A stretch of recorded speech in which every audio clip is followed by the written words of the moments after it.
The recycle bin in Windows is where your files are placed when you delete them. So they're not actually deleted off your computer.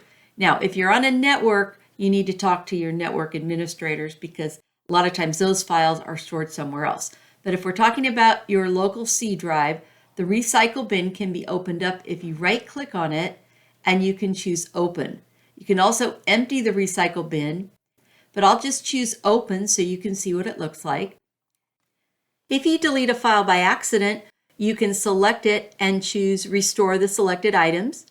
If you want to restore everything you deleted, choose Restore all items. Or in my case, I'd like to empty the recycle bin. I'll choose Empty Recycle Bin.